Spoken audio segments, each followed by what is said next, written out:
नहीं, लेकिन राजा गोपालन साहब ये कह रहे हैं कि पार्लियामेंट के भीतर महत्वपूर्ण मुद्दों पर चर्चा होनी चाहिए और अगर ठीक है, अगर एक्सट्रीम पोजीशन से काम ना चले तो बीच का रास्ता निकलना चाहिए, लेकिन संसद के अंदर चर्चा होना चाहिए। बाहर के प्रदर्शन और घेरावों से बात नहीं बनती। सिर्फ दिनेश जी, मैं उसी बात पे आ रहा हूं। अब यहाँ पे इन्होंने बात किया कि भाई जो है जो सदन में हंगामे को लेकर उन्होंने बात किया, तो मुझे शायद से लगता है कि यहाँ पे उन्होंने जो निंदा करने का काम किया, शायद से यहाँ पे उन्होंने सुषमा स्वराज जी की निंदा करने का काम किया, उन्होंने अरुण जेटली जी की निंदा करने का काम किया है। क्यों चरणजीत सिंह नहीं आ रहा, ये बता दो। शशि थरूर क्यों आ रहा है? हाँ, मैं उसी पे आ रहा हूँ, मैं वही बता रहा हूँ। सुषमा स्वराज जी तो जो कहती थी ना कि भाई अगर डिस्ट्रप्शन होता है तो वो भी डेमोक्रेसी का पार्ट है, शायद से उन्होंने गलत कहा था, आप उनकी निंदा होनी चाहिए। ऐसा अगर राजगोपाल सॉरी जो हमारे ये वरिष्ठ पत्रकार जी अगर वो कह रहे हैं और तो ये गलत बात है।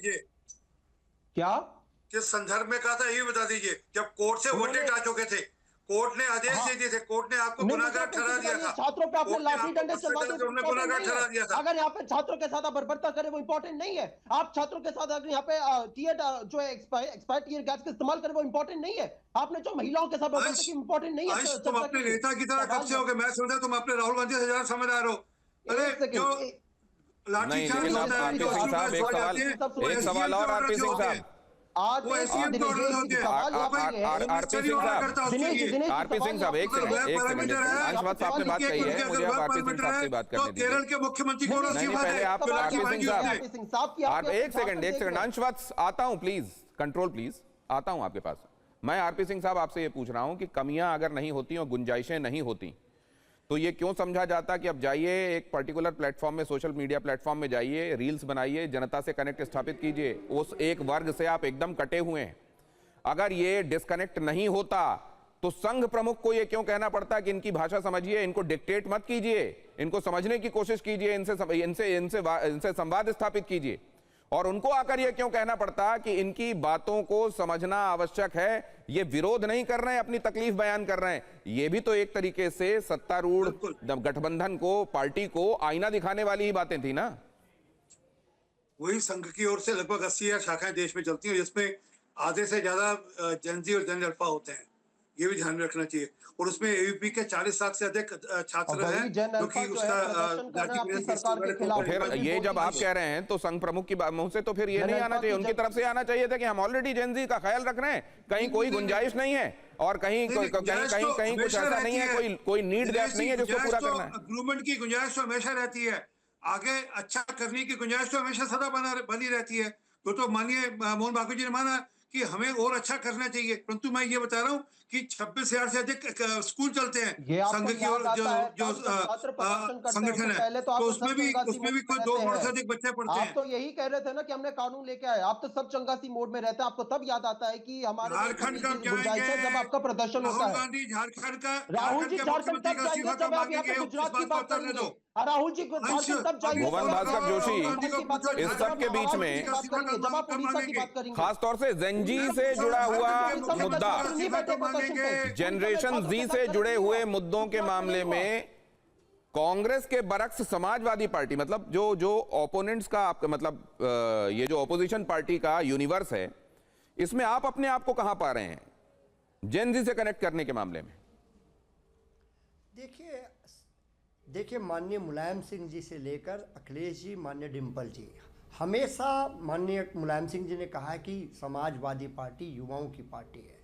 हम लोग हमेशा इस देश के युवाओं के साथ, जनजी के साथ खड़े हैं। और मैं ये कहना, मैं कोई हिचक नहीं है, देश की आज़ादी को लिया जाए या चाहे अन्य सरकारों को बनने का, उसमें भारतीय जनता पार्टी भी शामिल है। उसमें जो युवा पीढ़ी थी उसका बड़ा योगदान था। हालांकि आज सत्ता में आने पे इनका इतना अहंकार जाग गया कि इनके मंत्री कहने लग गए कि हम ये एनडीए की सरकार में इस्तीफे नहीं होते, इस्तीफे हुए हैं। क्योंकि जब युवा अपने लिए लड़ता है तो देश के तरीके से ये बातें सोची और कही जा रही हैं। भुवन भास्कर जी, मैं ये मानता कि ये बातें बड़े कंस्ट्रक्टिव और रचनात्मक तरीके से ऑपोजिशन कह रहा है। अगर ऑपोजिशन कोई ब्लूप्रिंट भी सामने रखता, अगर ऑपोजिशन ये बताता और ये कहता कि अगर इस रास्ते पर चलते तो कहीं कोई पेपर लीक नहीं होता, अगर इस रास्ते से चलते तो कहीं इस तबके के साथ कोई अन्याय नहीं होता, उनका भविष्य सुरक्षित होता, अगर ये ब्लूप्रिंट्स भी रखे जाते वैकल्पिक रूप से कि इस पर काम क्यों नहीं हो रहा है, तो ये लगता कि ये रचनात्मक है। अगर हमारी सरकारों में भी पेपर लीक हुए, युवाओं के भविष्य के साथ खिलवाड़ की खबरें आई, लेकिन फिर हमको मौका नहीं मिला, कोई और है वहां पर बैठा हुआ, तो हम ये आवाजें उठाने लगे, तो ऐसा लगता है कि अपना तो कोई नहीं देखना चाहता और दूसरे में तमाम छेद दिखाई देते हैं। मैं जवाब देना चाहूँगा। देखिए, इस सरकार की हठधर्मिता दिखाई देती है। माननीय अटल जी की भी सरकार थी। आप देखिए कितने विपक्ष के लोगों को निमंत्रण मिलता था कि आइए बात करिए, बैठिए, संवाद कीजिए। इस पार्टी की क्या नियत है? इसके लोग कैसे उपहास उड़ाते हैं, कैसे मैं जब आपसे सवाल पूछ रहा हूं तो अंश फौरन ही हाथ खड़ा कर दे रहे हैं। क्या अंश, मैं अभी भुवन जी से सवाल ना करूं, आपके पास आ जाऊं? थोड़ा रुकिए, अभी आप ही से मैंने बात की है, एक बार भुवन जी से बात करने दीजिए, आता हूं आपके पास। हाँ भुवन, बात पूरी कीजिए। देखिए, हमें हमेशा विपक्ष को साधने की, विपक्ष के सामंजस्य बनाने की जिम्मेदारी सत्तारूढ़ सरकार की थी। मैं अटल जी की तारीफ करना चाहूँगा। अटल जी की सरकार में कितनी ऐसी मीटिंग होती थी कि विपक्षी दलों को न्योता दिया जाता था, उनके साथ भोज करा जाता था। एक परिपाटी थी, एक स्वस्थ पॉलिटिक्स थी।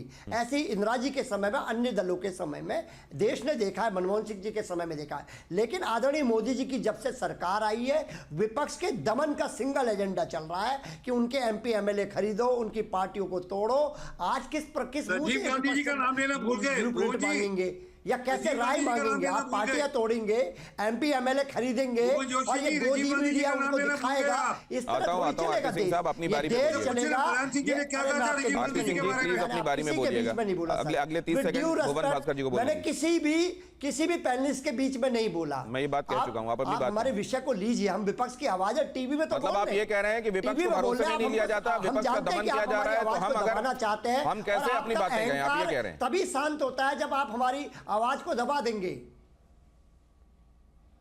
ये विपक्ष की आवाज को दबाना जो चाहते हैं, इनका अहंकार इसी में जगा हुआ है। आदरणीय मोदी जी की, आदरणीय योगी जी की जो सरकार है, वो ये चाहती है कि विपक्ष के लोगों की आवाज ना जाए। हमारे इनके विपक्ष के लोग कोई क्वेश्चन करे, हमारा जैन जी कोई क्वेश्चन करे, हमारी मातृशक्ति कोई क्वेश्चन करे, तो इनके पेट में दर्द हो जाता है। ये मातृशक्ति की चिंता करते हुए आने वाले दिनों में आप सॉलिडेरिटी दिखाएंगे ना? डेमोक्रेटिकल देश है। संसद के अंदर महिला आरक्षण के बारे में हमें कहना चाहते हैं, जो माननीय अखिलेश यादव जी का विजन है कि हम लोग केवल यूथ के साथ है, जैन जी के साथ है, इस देश का